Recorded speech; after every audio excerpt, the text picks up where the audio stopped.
মাছে ভাতে বাঙালি আমরা হচ্ছে গিয়ে মাছে একেবারে খুব পছন্দ করি মাছ ভাত। মাছ ভাত, ভর্তা ভাত, ডাল ভাত হইলে আমাদের কাছে আর কিচ্ছু লাগে না। শুধুমাত্র দেখবেন অনেক পরিবারে আছে ভাত রান্না করবে, মাছ ভাজা করবে, তার সাথে পেঁয়াজ ভাজা করবে, শুকনা মরিচ দু একটা যদি ভাজা করে, আর যদি তার সাথে হয় ওই যে কাঁচা মরিচও একটু ভাজা ঠাজা করে দেয়, তা ভাত কিন্তু 2-3 প্লেট খাওয়া হইয়া যায়, আর কোনো কিছুই লাগে না। আমি ছোটোবেলাতে অনেক জায়গাতে দেখছি যে আমাদের পাশের বাড়িতে ভাত রান্না করতো, চিংড়ি মাছ না, সেই চিংড়ি মাছ ভাজা করতো, হলুদ দিয়ে লবণ দিয়ে তেল দিয়ে ভাজা করতো, তার ভিতরে একটু পেঁয়াজ কুচি করে দিত। আর ওই খালা যে এত সুন্দর করে রান্না করতো, মানে প্রচুর গন্ধ বেরোতো, আর কিচ্ছু রান্না করতো না, শুধুমাত্র ওই চিংড়ি মাছ ভাজা দিয়ে তার পাঁচটা ছেলে মেয়ে ওইরকম ভাত দিত, চিংড়ি মাছ দিত, আর তারা সুন্দর খেয়ে নিত। কেউ কোনো একটাই করতো না যে চিংড়ি মাছ প্রতিদিন খাইতে ভালো লাগে না বা এরকম।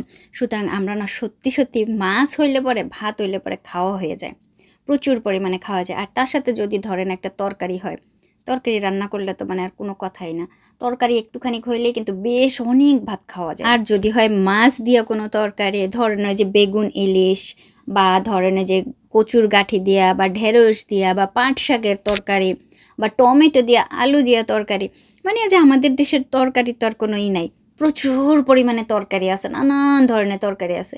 এই তরকারি যদি দিয়ে ভাত খাওয়া হয় তাহলে তো মানে সেই রকমের মজা লাগে।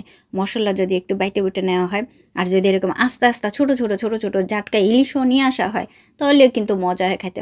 জাটকা ইলিশে আবার কাঁটা বেশি প্রচুর পরিমাণে, তারপরও মাছ তো মাছ, এরকম আস্তে আস্তে মাছ যদি একেবারে সুন্দর করে হালকা হালকা করে ভাইজা, তারপরে মানে ভাজার সময় এরকম হয় কি যে অনেক সময় দেখা যায় যে একবারে তেলের উপরে হলুদ দিয়া লবণ দিয়া মাছ দিয়ে এরকম ভাজা ঠাজা করে সেই জায়গায় মানে ভাজা কইরা এপাশ ওপাশে একটুখানি দিয়া মাছটাকে উল্টাই টুলটাইয়া দিলাম, ভাজা হইতেছে। এই মাছ ভাজার পরে একেবারে মানে হালকা হালকা করে ভাজতে হবে, খুব বেশি ভাজা দিলে আবার মাছের হয়ে যাবে, যে মাছটার একটা স্বাদ আছে না, ইলিশ মাছের তো আলাদা একটা স্বাদ থাকে।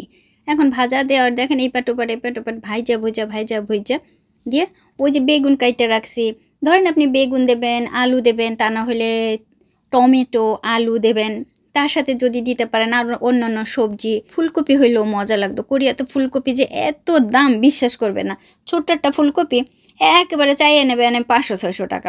তাই যে মাছটা হালকা করে ভাজা হয়ে গেলে ওই দিয়ে দেবেন সবজি, তারপরে দিয়ে দেবেন বাটা মশলা, মানে আপনি যা যা বাইটে রাখছেন ওই বাটা মশলার ভিতরে যদি একটুখানি সরিষা দেন তাহলে তার একটু বেশি ভালো লাগতো। তারপরে সরিষার তেল দিলেন, তা নইলে রান্নার তেল দিলেন, হলুদ লবণ স্বাদ মতো দিয়ে দিলেন। এই যে রান্নার একটা প্রসেস, ভাই রে ভাই, এইভাবে রান্না করে খাইয়া দেখেন, মানে ঝোল টোল একটু টানাই দেখবেন সেই রকমের স্বাদ হবে।